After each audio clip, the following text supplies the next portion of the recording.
What is up, everybody? This is Adam. Welcome back to Fouled Out. If you guys missed it, over the course of the last 4 weeks, Matt and I previewed all 8 of the divisions. You can go back and check those out. Go check out your favorite division. Go look at the win ranges that we had for all the teams in the division, our bold predictions, and then reach out to us on our email, fouledoutsports@gmail.com, to let us know where we're right, where we're wrong, what your bold predictions are for the 2023 NFL season. Today, Matt is coming on to finish the picks. We're going to give you guys our 3 wildcards for both conferences, go over who we're picking for the major awards this season, the Super Bowl matchup, and then who our Super Bowl winner is. And then we have a special category today called the Hughesy's. It's awards that we named after Matt. The podcast is called Fouled Out. We use my last name, so I wanted to use Matt's for something as well. The Hughesy awards are kind of a little funny, a little predictive for the upcoming season. So check those out at the end of this podcast as well. If my voice sounds a little bit rough today, I apologize. My son is sick. And so I think I'm starting to come down with something as well, which is just the joys of parenthood. I think all the parents out there understand my pain. So I got water with me. I got tea. We're going to get through this podcast. We'll try to keep the energy level high. Let's go.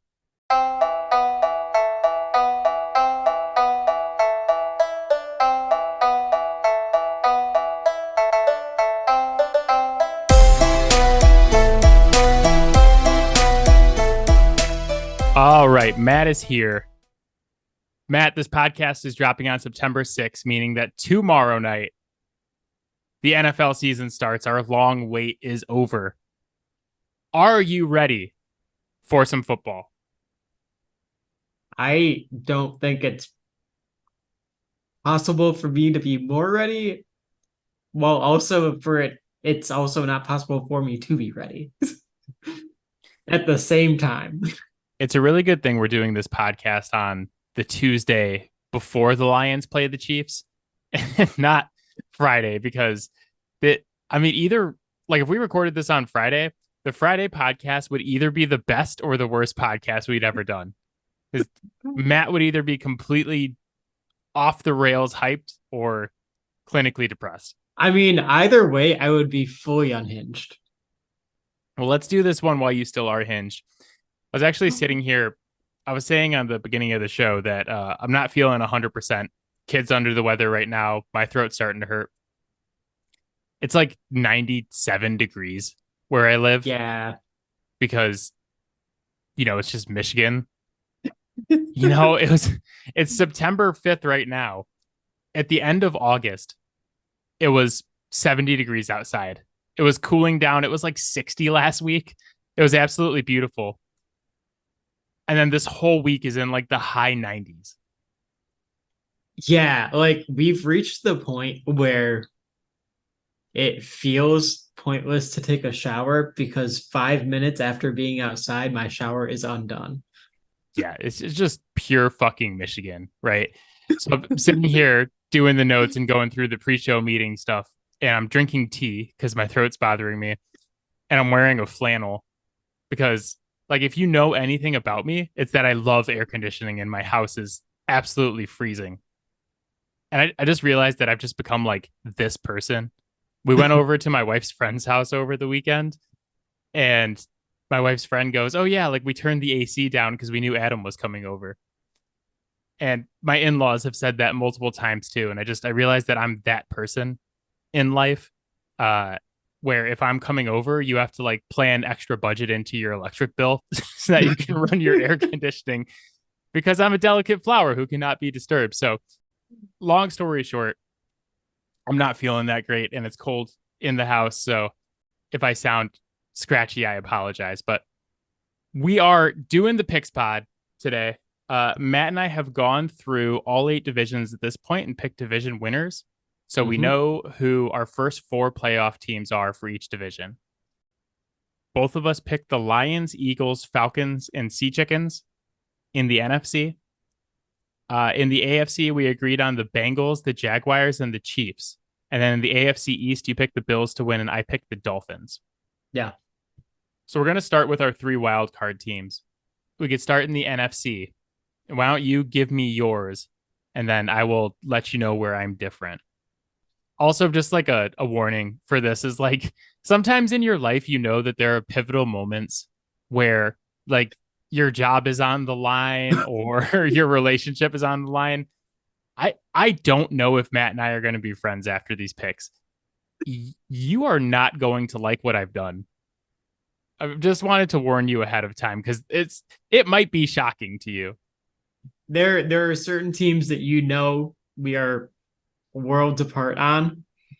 There are certain teams that I'm about to pick that I don't think in your wildest dreams you would have thought I was going to pick this team. But go ahead and give me your three, and then I'll let you know who I'm talking about.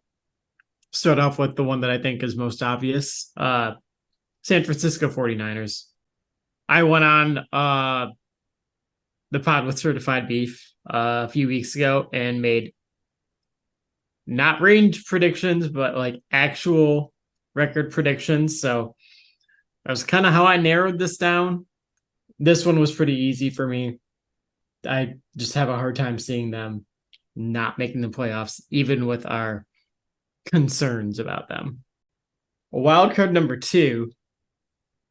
This is where it starts to get a little bit spicy. I went with our fighting Georges. I just like their roster too much, and I think that you can't underestimate the value of that dark cloud finally being gone. On a side note, before you give the last one, I'm recording all of our picks in an Excel sheet for later this year when we revisit in week 17. And I don't think that this sheet would be decipherable for anyone who doesn't listen to the podcast. Like Motor City Kitties, Dirty Trash Eagles, Sea Chickens, Fighting Georges, Mad Cats. I don't know that anybody that doesn't listen to this podcast could understand what I've written on this sheet. Oh, that's incredible. I don't even know if people who listen to this podcast would understand it, but it's what it says. My last one, I'm curious how far apart we are on this one. So far despite apart. Me having a worse record for them this year, statistically significant worse record this year, I think this team is just a much better team this year. I still got the Vikings making it. I think their defense is going to be notably better this year. I'm like afraid to say this to you, but let me tell you where we're different. Wildcard 1, I have the Cowboys. Yeah, we knew this one was coming. Yeah, we knew that one was coming. That's not the shocker. Yeah. Just like real quick on the Cowboys is that I look at teams and just think like, okay, who has blue chip talent in the league? It's been one of my complaints with my team for years is that they just don't have the blue chippers. Man, like I don't love Dak. He's, middle of the road as a QB, but the other talent on that team is like really high level. Offensive line, Micah Parsons, got a couple other guys on defense I like. And I think the addition of Stephon Gilmore and Brandon Cooks this offseason goes a long way just to have like some good veterans who can settle some of their weaker positions. So we knew we disagreed there, but so wildcard 1 is the Cowboys. Wildcard 2 is the San Francisco 49ers. I think for all the reasons you went over, you talked me into Seattle to win the West, but I can't. There's too much talent on that team. Too good.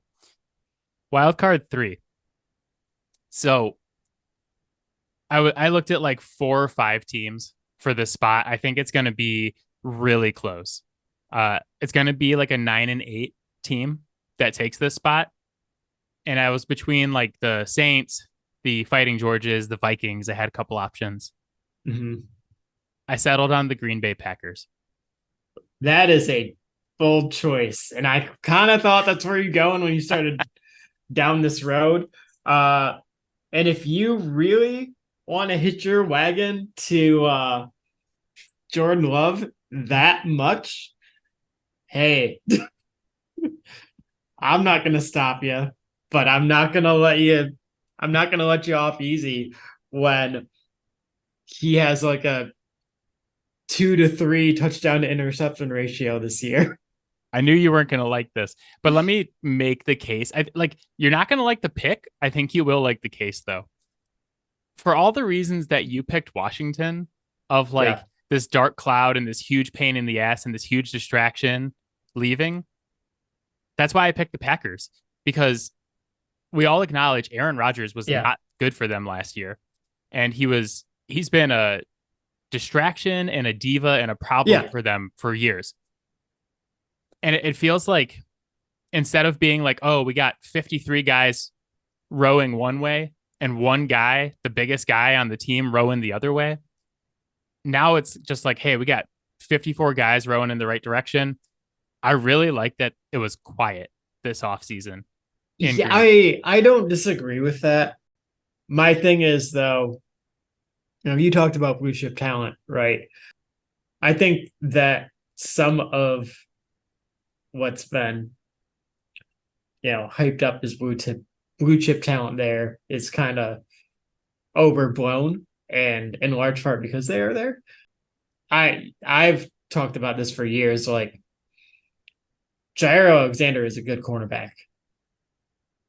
He's, probably top 10, but like the way he gets talked about as like this guy that's can absolutely go out and shut down like the best guys in the NFL. It so rarely happens with him.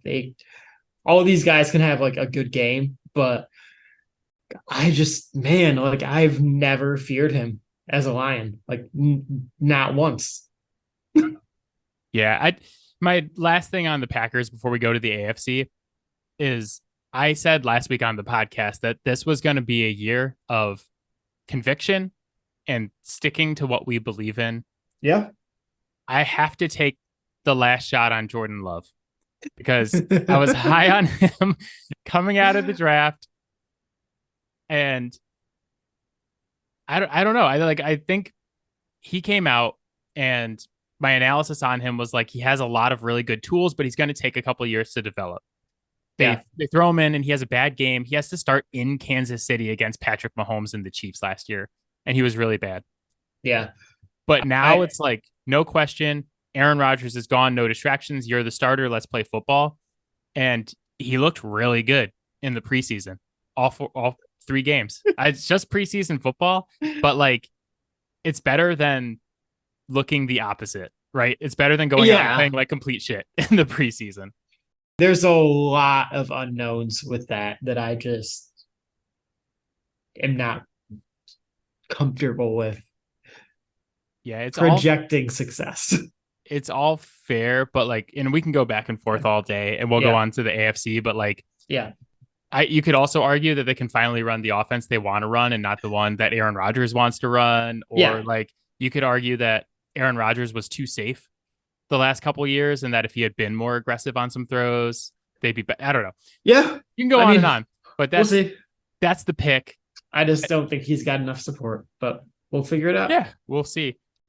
The one thing that does worry me is that they're the youngest team in the league by like a decent margin. So I think that's actually good for future years, but I was going to say, I don't know about this year. I could be like a year off, but I think it's like it's like them, the Saints, the Vikings, the Fighting Georges, there's like 5 or 6 teams that I think could be in that like 8-9 win range that could be really close for that last spot. But all right, AFC, I'll give you my 3. All right. I picked the New York Jets as the first one. I know I just was talking about how Aaron Rodgers wasn't that great last year, so it's kind of like I'm doing a 180. But we talked about this in the AFC East podcast. I don't think he has to be great for them to be really good this season. I get where you're coming from. He just needs to bring stability to the position. Yeah, they went 7-10 last year with literally the worst season of quarterback play I have ever seen in my life. The only way it could have been worse was like 17 games of Nathan Peterman. Yeah. So I think if he can just be good, if he could just be like 25 touchdowns, 10 picks, I think they can be a good team. Yeah. Well, and ironically, I know preseason doesn't matter, but like what we saw out of Zach Wilson in preseason makes it look like, okay, just having Nathaniel Hackett there actually helped Zach Wilson. So like if they just hadn't had Mike LaFleur, that might have actually been what they needed. Could be. But what a story it would be if like Rodgers sucks and Zach Wilson takes over and leads them Oh to the my god. playoffs. I fucking want that so bad. So amazing. Wild card number 2 is I kind of started going off the rails here a little bit, and I'll explain why in a little bit. But I picked the Pittsburgh Steelers. That's interesting. We'll get into that next. Yeah, according to my win ranges, I should have picked the Ravens, but we can discuss why I didn't after you give your picks. Number 3, I picked the Chargers. I didn't really want to, but who else takes the spot? Like, I don't think the AFC East or the AFC North are getting more than 2 teams in just because of how tough those divisions are from top to bottom. Not going to pick 2 teams in the South because I don't believe in anybody in the South except for the Jags. And then the West, it's like, okay, so it's either the Chargers or the Broncos. And I'm not going to lie to you guys. I came very close to picking the Broncos. The fucking Vegas line, I can't get over the fact that the Broncos over under 8.5. I'm like, they're clearly going to win 9 games, and all of you are going to lose your money betting the under. And I'm like, 9 games might do it, but I think the Chargers can win double digits. So, because obviously I took the Bills for the division, so I had the Dolphins. Wait, you don't have the Bills in the playoff? I do not have the Bills in the playoffs. That is a very bold take. Yep. Okay, we'll get back to that later. We're going to talk about why I did my picks the way I did them after you give your teams, because I have some interesting statistics for you guys. I took the Ravens, and then I went with the Chargers. Damn near put the Steelers in there because I am so fucking high on them. It's funny because like you kept throwing out similar teams as me, but talking about different win numbers than what I'm expecting. Because quite frankly, I think like both the Ravens and the Steelers could easily get to 11 wins. So let me say this to you and see how you feel about this. Yeah. You picked the exact same AFC playoff as last year. Literally the same 4 division winners, the same 3 wildcard teams. So that's funny. I wanted to share this with you guys because I thought this was interesting. And this is actually why I picked the Steelers over the Ravens and why I didn't include the Bills. I went all the way back to 2016 and looked at how many teams that made the playoffs the year before did not make it the following season. It's shocking, honestly. So I'm just going to go from 16. I'm going to go real quick from 16 until 2022 and just tell you the amount of teams who made the playoffs the previous year and then did not make it the following year. So from 16 to 17, 8, 17 to 18, 7 teams, 6 teams, 5 teams, 7 teams, 7 teams, 7 teams. About half of the playoff field every single year gets turned over. Yeah. Every single year. There's one year that's like a statistical outlier where it was only 5 teams. My playoff field, I only turned over 5 teams from last year. I feel like I need to turn over more because it's just going to be more. And it just goes to show you like how crazy unpredictable the NFL is, because I'm going to say all this stuff and then Matt's going to be 100% right. And we're not going to turn over any teams. It's just going to be the exact same playoffs as last year. Yeah. I had the Ravens in and I was like, God, I'm only turning over like 4 teams right now. Yeah. And it's definitely going to be higher. So like, who could I pick? And I looked through and I was like, God, I don't believe in Cleveland. I love the Patriots, but like, I think we're a year away or 2 years away. Could it be the Titans? Could they make it back? They didn't make it last year. They play in a bad division. Maybe it's the Titans. It's probably the stupid Broncos. That's why I was like, I'm just going to pick the Broncos over the Chargers because, you know, Chargers going to charge and the Broncos are the Vegas darlings. So, you know, statistics mean nothing to the individual. It could happen, but that's why I made some picks that might seem a little out of left field this year, especially like with the Packers and with the Yeah. Steelers, making it instead of like more established teams. Yeah, I see where you're coming from there. I just yeah, like that last spot in the wild card, I just went with the teams that I'm like, I just feel comfortable with what I've seen from them last year and what was done this offseason to address what needed to be done. And in combination with the vibes and all that stuff too. Mm-hmm. And I just got down to that last spot and I'm like, I got with the Chargers and the Steelers projected at like the same record.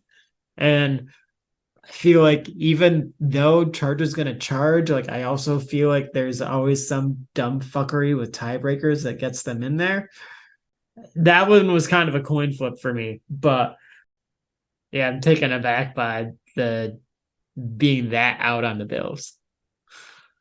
Yeah, so we'll get to the Bills a little bit more in the Hughesy Awards. That's a tease for you guys, but the Bills to me are a team that's built from the outside in. Yeah, and there's a lot of talent at the skill positions. And both lines are not great. I think in the AFC they could win 10 games and still miss the playoffs. I think they could be 10-7 this year and come in third in their division. That's actually, I went on another podcast, Dom, That's True, and we picked every single game in the AFC East. And what I came out to was basically having Miami and the Jets tied at the top, and then the Bills going 10-7, and then the Patriots going, I think I had like 8-9 or 7-10. So it could happen. I know it's a big swing because they have Josh Allen, and like honestly, sometimes you just have Josh Allen. Right. We'll talk about the Bills a little bit more coming up here. Let's go to season award winners, starting with the big one. Who is your MVP? I took a look back at the recent history of like who's won MVP. And obviously like Rodgers won it back to back those 2 years, but beyond that, it's changed up who it was pretty much every year. Obviously, this is a quarterback award, and I looked at it and just kind of asked myself, who is the new like hot burning name at quarterback? And I took Jalen Hurts. God damn it. Yeah. I took Jalen Hurts as well. I swear. So for the Hughesy's, you guys will see what they are in a little bit, but I brought a backup pick for every pick in case we pick the same teams. I knew we were going to do this. We're going to have the same Super Bowl too. I can already see this coming. I also picked Jalen Hurts for somewhat the same, but somewhat different reasons. He could have, should have won it last year if he didn't get hurt. And I think the Eagles are going to have to rely on him a little bit more this year, just in the sense that he sat out, quite a few fourth quarters last year because they were just so good. They were so far ahead of everybody. They lost a couple pieces on defense. I think they could give up more points this year. Yeah. There's the possibility that like Slay and Bradbury take a slight step back too. Yeah. They lost both safeties. They lost 2 linebackers, so they could just need to score more. They have a harder schedule this year as well, which is counterintuitive for him winning the award. But like, I could just see him putting up more stats. I picked a different bold prediction for the NFC East, but I kind of wish I would have picked Jalen Hurts goes 4,000, 1,000 this season, because like he has that kind of upside. He was 3,000, like high 3,000s with 700 yards rushing last season. Yeah. And I could see him like putting up even bigger stats and taking this award home. The only thing that held him back statistically last year was literally not being on the field. Yeah. Was anytime he was on the field, he was putting up numbers. Yeah. So that's our quarterback of the year, the MVP award. Who is your offensive player of the year? Which seems like it should be the same person, but I feel like they made this award so that they could give it to someone who's not a quarterback. The way I did it is the way the NFL seems to do it is, MVP is the quarterback award. Offensive player of the year is literally for anyone but quarterbacks on offense. Best skill position player. Yep. I am taking a bit of a swing here based on somebody else's health, but I went with Tyreek Hill. You did too, didn't you? God, I hate it when we do picks. Why? We literally have not talked about this at all. Yeah, my bold prediction for the AFC East was that Tyreek Hill was going to break Calvin Johnson's receiving yards record. So I had to go that direction too. If it makes you feel any better, I almost went with Justin Jefferson. I think it's hard not to pick him. Can I give you a backup pick? Dark horse? Yeah. Garrett Wilson. Yeah. Garrett Wilson put up over 1,000 yards last season, catching the ball from Zach Wilson, Joe Flacco, and Mike White. Right. Another one that I thought about a little bit too. It's just Jamar Chase with the potential step back that Cincinnati's defense could take. Like they could definitely be in more situations where they're in a bit of a shootout. And it's the same logic as, we said for Jalen Hurts on MVP. I'm going to switch my pick because you picked Tyreek Hill. Okay. And you're going to like this one. I'm picking Travis Kelce. Okay. Tight end for the Chiefs. They're going to force feed him the ball this season with the wide receiver core the way it is. Yeah. I could see him having a monster season and them picking him. So, okay. I did originally pick Tyreek Hill. I'm going to pick Travis Kelce so that we're different. All right. I'm going to ask you who your defensive player of the year is, but I could just give mine and it's probably going to be the same person. Go for it. This one's actually not going to be the same person. I picked Micah Parsons. Okay. Edge for the Cowboys. I mean, that's a good pick. Like I have nothing against that. The dude is a monster in the role that he plays. I don't like him personally for reasons, but I feel like the media is like the media is dying to give him this award. They want it so bad. Yes. He's also just very, very good at what he does. Yes. And what he does is possibly the most important thing in football on the defensive side other than taking the ball away. So, yeah, I know who you're going to pick, and I think it's the correct pick if he stays healthy. You want to just say it? JJ Watt. He's retired. TJ Watt. There you go. Yeah.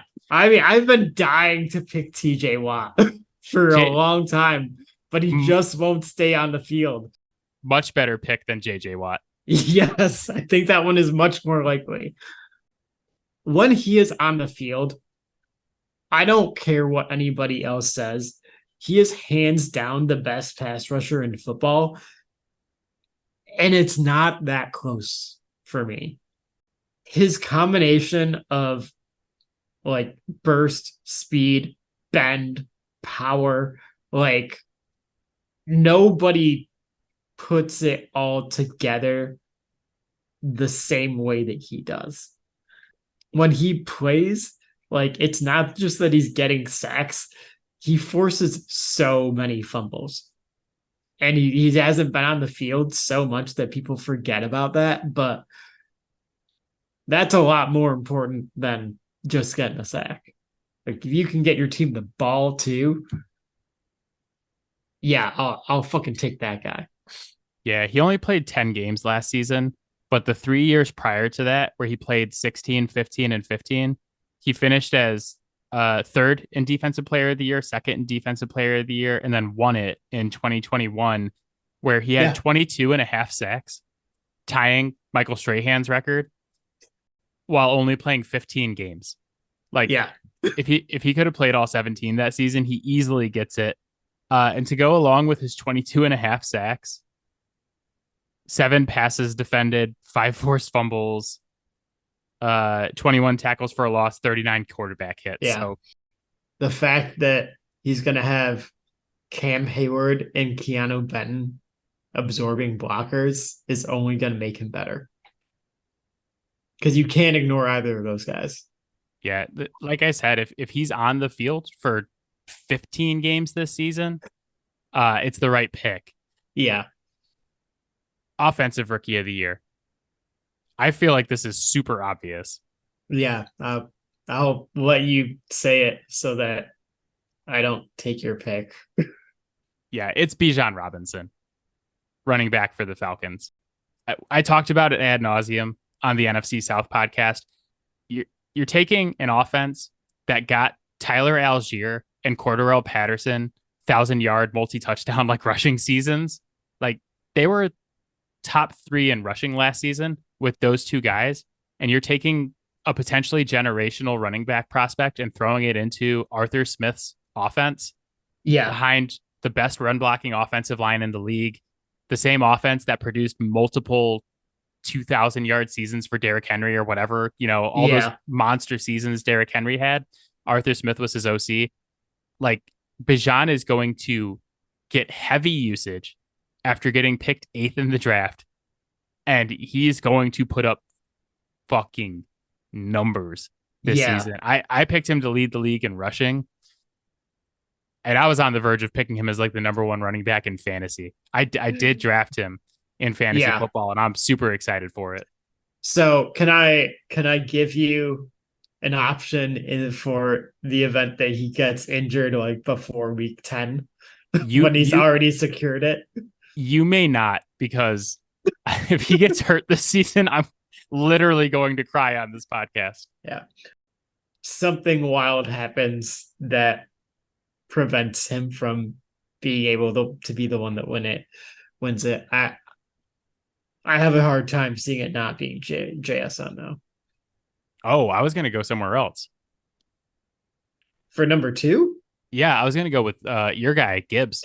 I can see that, but I just also think that there are so many other guys on the offense that are going to eat that, like, it's kind of going to be like similar to like what happened to Hutch last year. Is like, yeah, like, you're going to get a lot of steam on it, but there's just going to be that like 1 or 2 other guys that's going to get that little bit more love from the press, and that's fair. You don't end up getting it. But I think this like even makes the case for Bijan Robinson all that much stronger. Yeah. Is like, because JSN's on an offense where a bunch of guys are going to eat as well.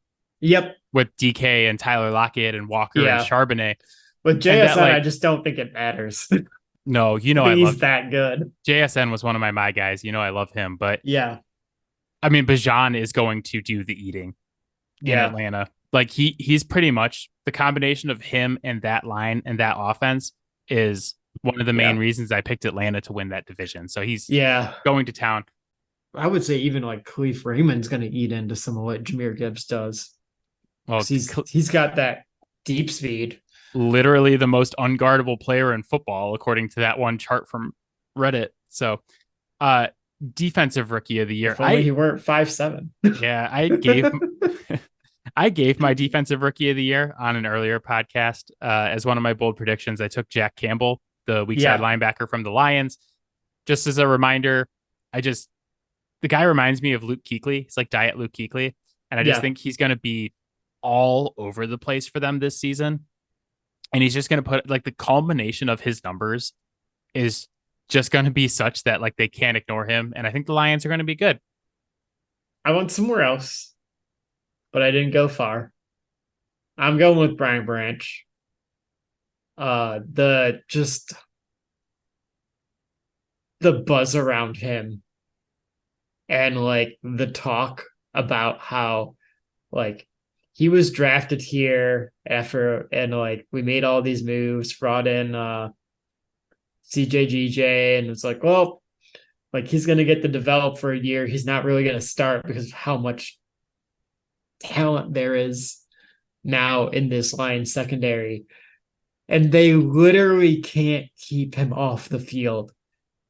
He's just been that good. I'm expecting like that kind of like crazy like Buda Baker breakout. Yeah, I see him potentially having a season like Jalen Petre's rookie season, which got super overlooked because he plays in Houston and Houston sucked last year. But Jalen Petre, another one of my guys, along with Brian Branch and Jack Campbell. I love that the whole rookie of the year segment has revolved around all the guys I named in my guys thing for the draft. I appreciate that.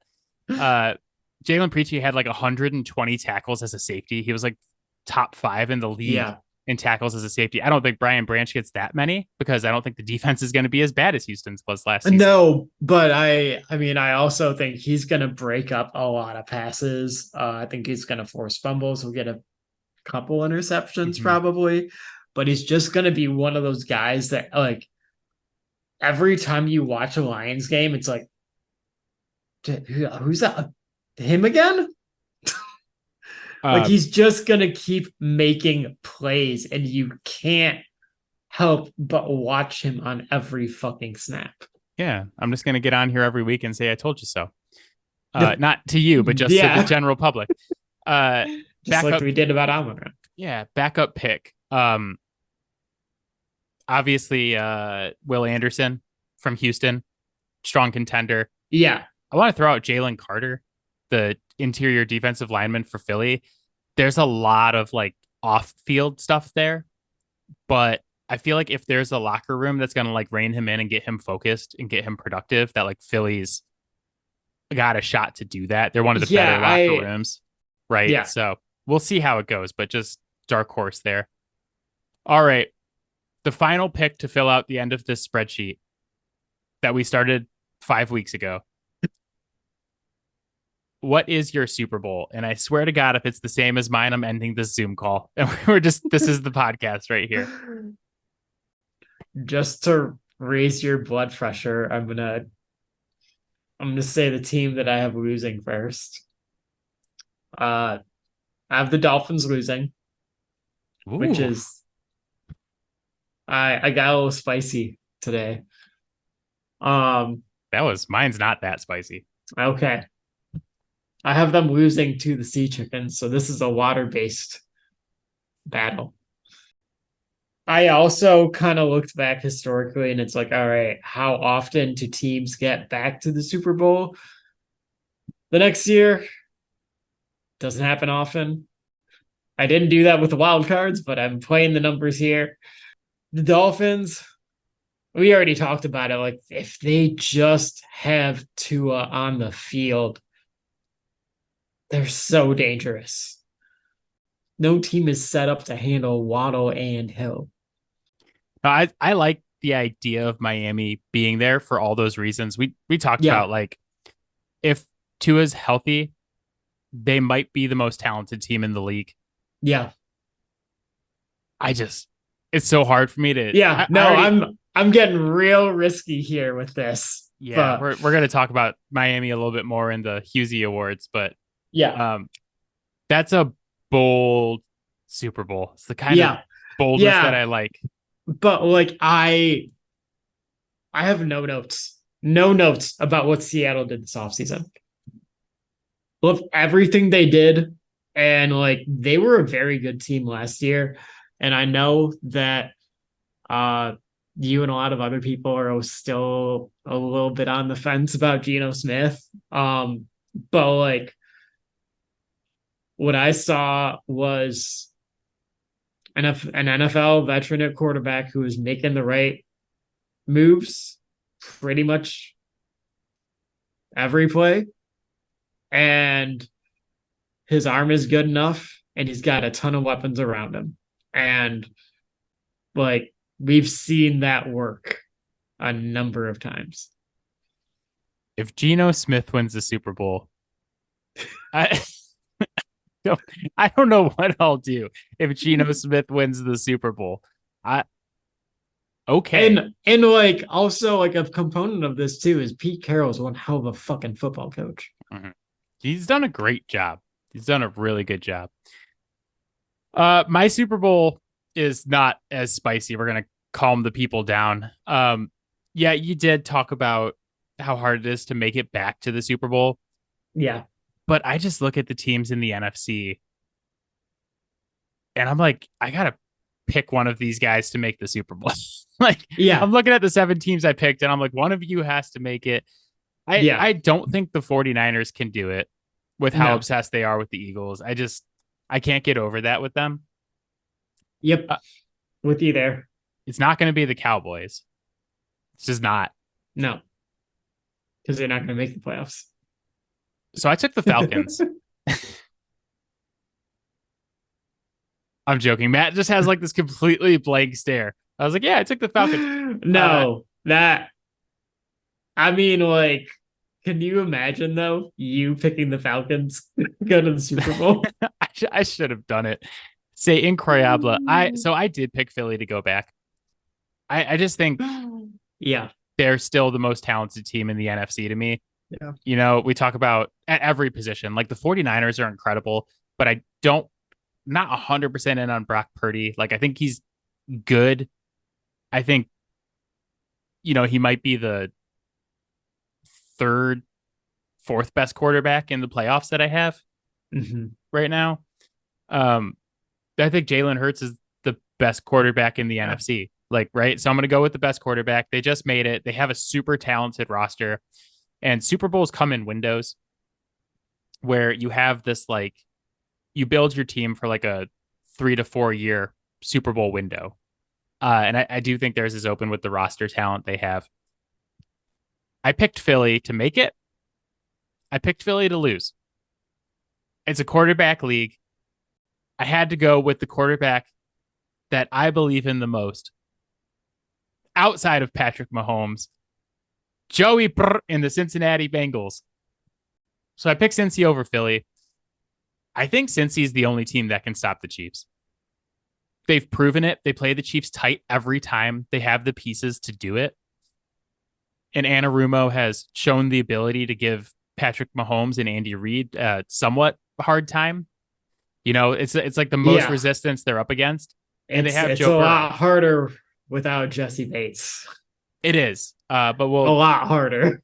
Yeah, so. It's gonna be a lot harder without Jesse Bates, but they got a whole season to kind of figure out the back end of that defense. You have Seattle over Miami. I have Cincy over Philly. My goal with my Super Bowl pick every year is just to not look dumb. When we get near the end of the season, I feel comfortable with my two teams being close, right? So last segment for the Picks Pod, the Hughesy Awards. I named them after Matt. The podcast is called Fouled Out. We had to use your last name somewhere.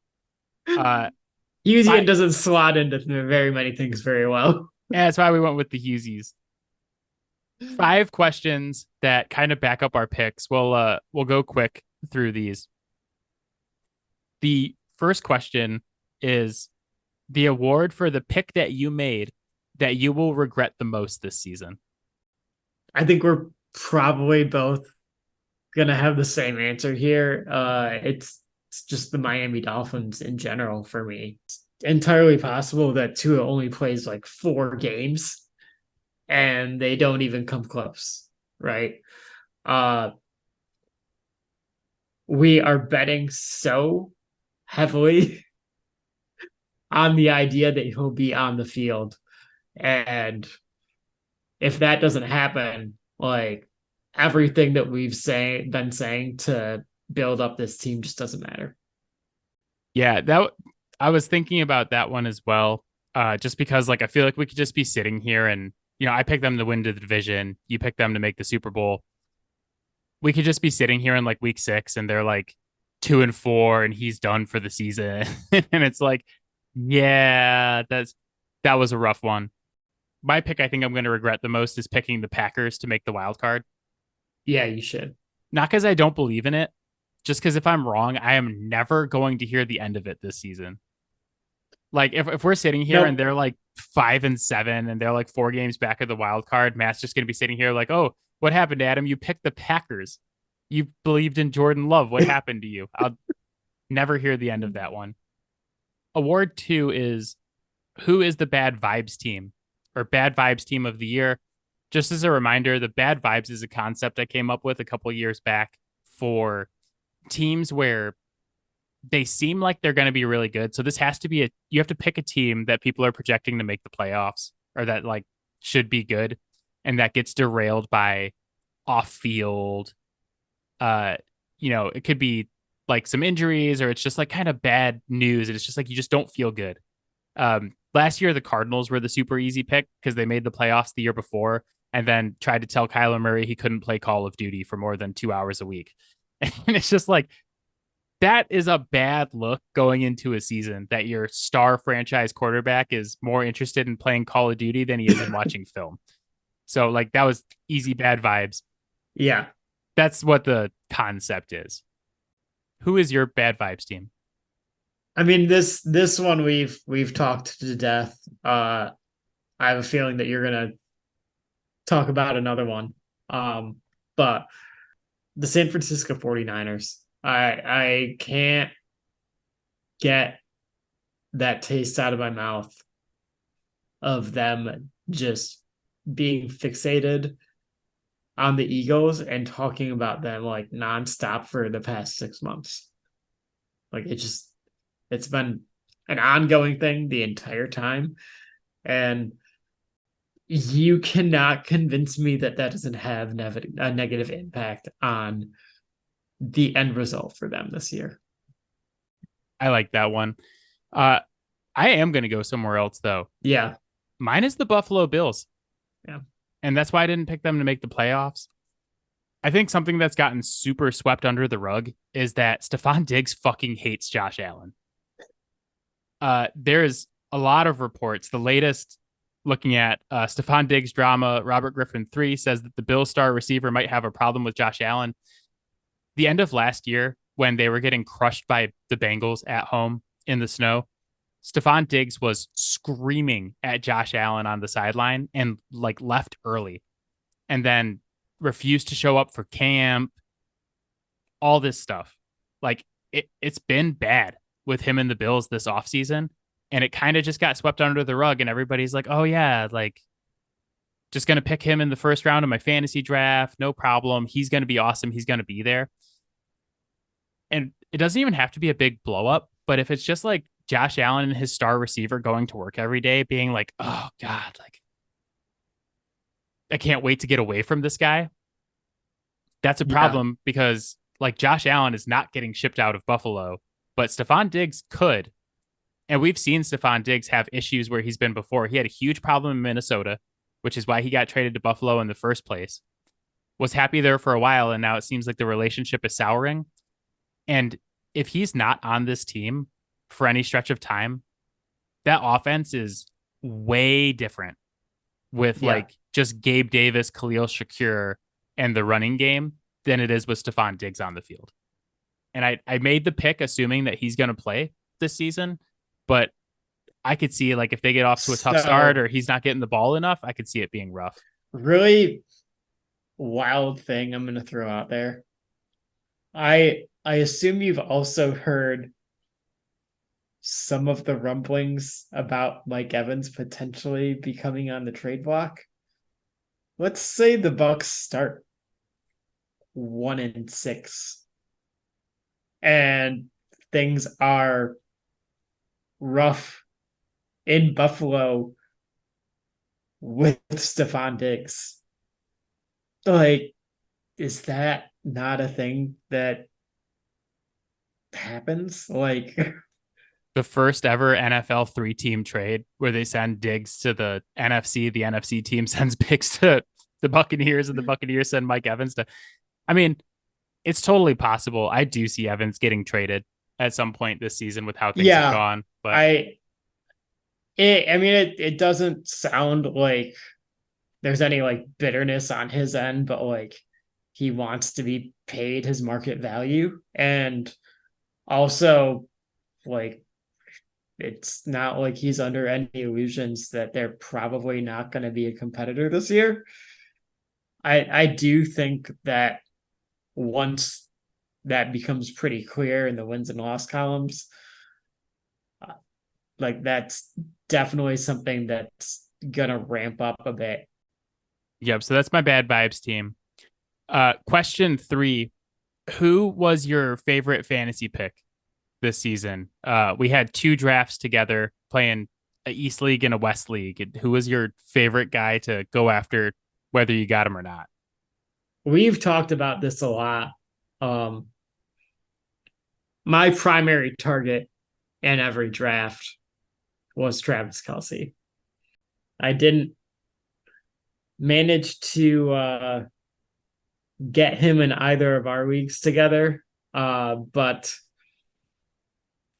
I did manage to get him in our in my underdog best ball drafts. So he's a cheat code at that position.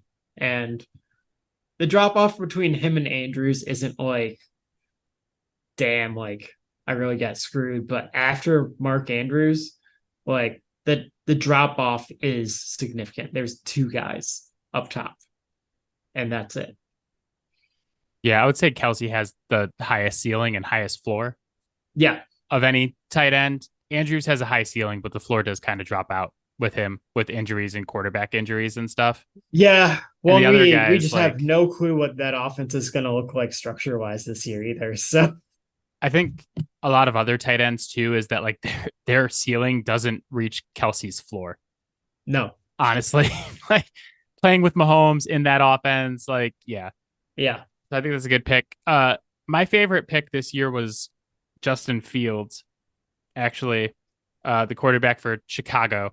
And not because like I think he's like great shakes as a quarterback, but he's a damn good fantasy quarterback because the rushing yards alone man. creates quite a floor. He was like top 5 on like a points per game basis last season.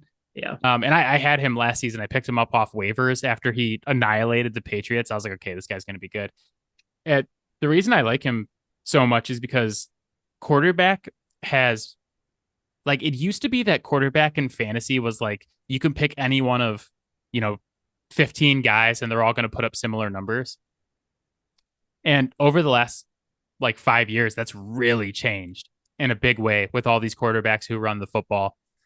If you want to win a fantasy championship, you almost need one of these top quarterback guys. And I think Fields has the upside of being a top 3 QB. Like he could even be QB1 depending on his rushing and like how his passing comes along this season. I'm not saying he's going to, just that like he has that upside. And I can get him in the 5th or the 6th round instead of paying like a 2nd or a 3rd for Patrick Mahomes, Jalen Hurts, Josh Allen. Like, I think those other guys are much more of a sure thing, which is why they're going higher. But I'm still getting like my receivers and my running backs up there, and I can grab Fields and still have like the upside later. So I grabbed him in both leagues. He's my quarterback in both of our leagues. All right. Award number 4 is the breakout player of the year that nobody is talking about. I'm going to let you take this one first. So I went through this and I was looking at like guys on offense and guys I was targeting late in fantasy drafts who I have as sleepers. And I think with how fantasy's evolved, that you literally cannot talk about an offensive skill position player or quarterback that's not being talked about by other people. Yeah. So I went to the other side of the ball. I picked Bengals safety Dax Jorrell Hill. Little known fact, I basically just picked him because I wanted to say this. His middle name was named after Superman's father. Yeah. Jor-El. We talked about how the Bengals lost Jesse Bates and Von Bell this season. They need somebody to fill those safety spots. And coming out of college, Dax Hill was not only an athletic freak, he had a 9.06 on his relative athletic score in the draft and also like a 96 athletic grade from NFL.com. They spent a first rounder on him, and he's one of those guys that could just kind of move all over the field. Like he's going to be like a real chess piece for Bengals defensive coordinator, Anarumo, who I absolutely love. And I think they're going to do a lot of fun stuff with him this season, and he's going to put up some stats there. And also, they need him to because they lost both those safeties. So there's opportunity. He and Lou Anarumo are going to be really interesting to watch this year because, Lou's done some great stuff so far, but also sometimes you just have Jesse Bates and GJ Reader. He's got big shoes to fill, but I think the versatility of him is going to be really fun to watch for in sure. that defense. Yeah, and speed kills, right? And he's got that in spades. So to have that on the backside of your defense is really important. I'm going to pick someone else, but I'll just mention kind of a breakout player that I had already talked about in the AFC West breakdown. Talked about Sky Moore. We both know how much physical talent he has.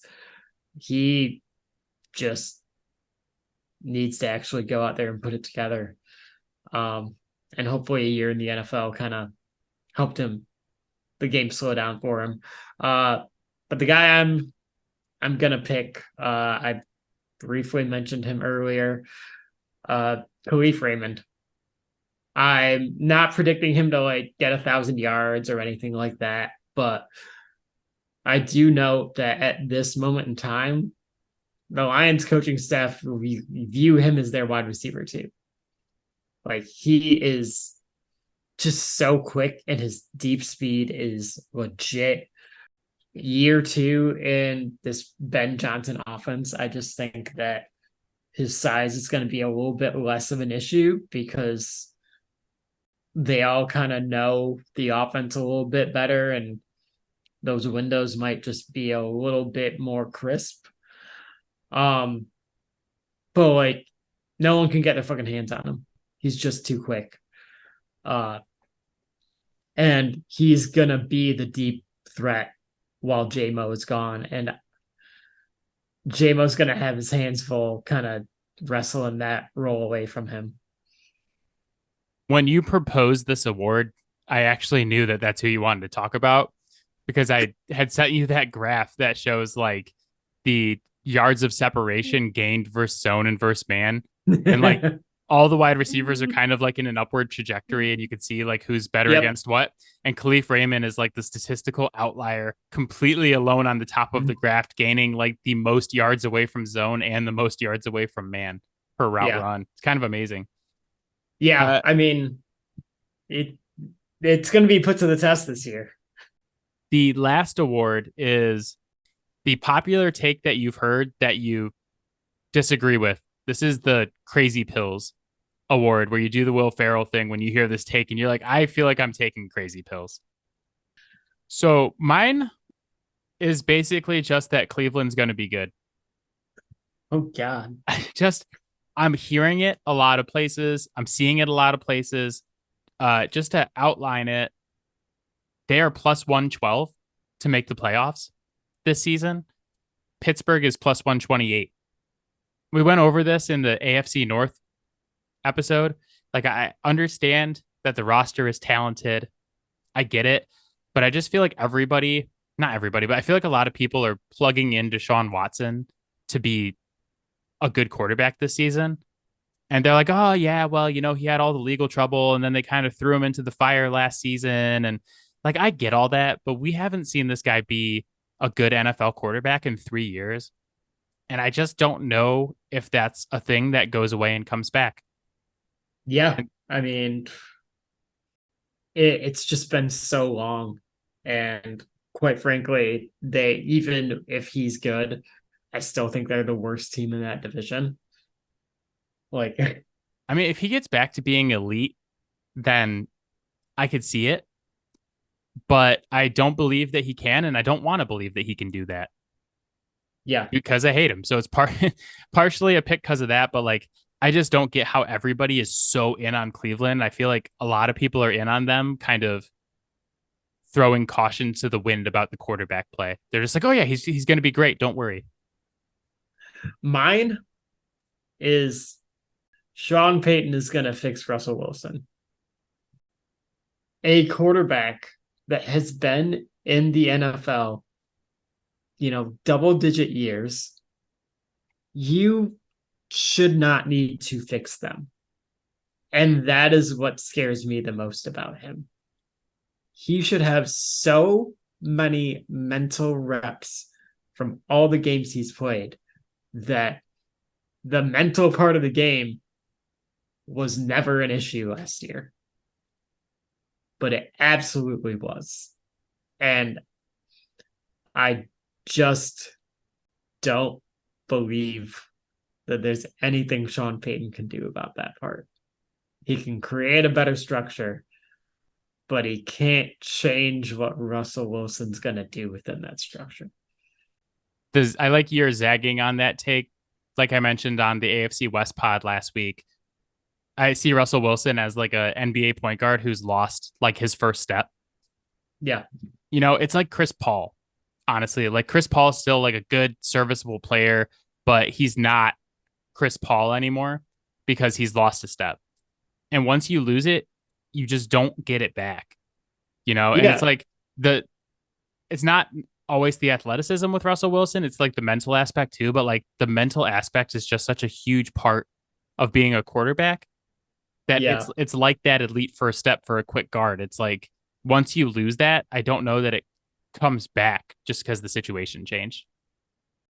When you hear all the stories that came out about like the shenanigans he was pulling as soon as he got to Denver, and all of like these Seattle guys aren't necessarily like getting into details about why they've got a little bit of a bone to pick with Russell, but like there's too many of them saying that like they feel like he owes them an apology.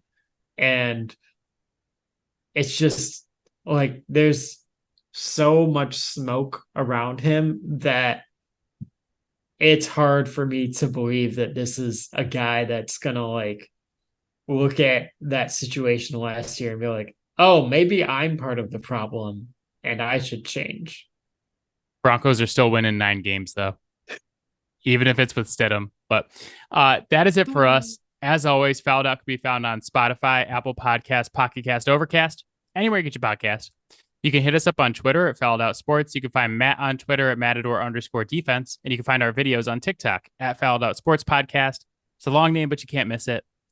We will be back next Wednesday with our overreactions to the first week of the NFL season.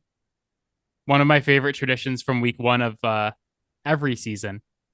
Matt, when we talk next, we're going to be talking about what really happened in real football on the field. I'm going to be like, Thursday night, I'm literally going to be like overreacting to every single fucking play. I think we might have to lead off next week's pod with a dramatic reading of your text messages to me on Thursday. Tune in for that. Tune in for week 1 overreactions next week. Everybody enjoy the football this week. There's some good college games. Texas plays Alabama on Saturday night. Whole day of football on Sunday. I will be up north enjoying my anniversary with my beautiful wife. And then we will be back next Wednesday to break down week 1 for you guys.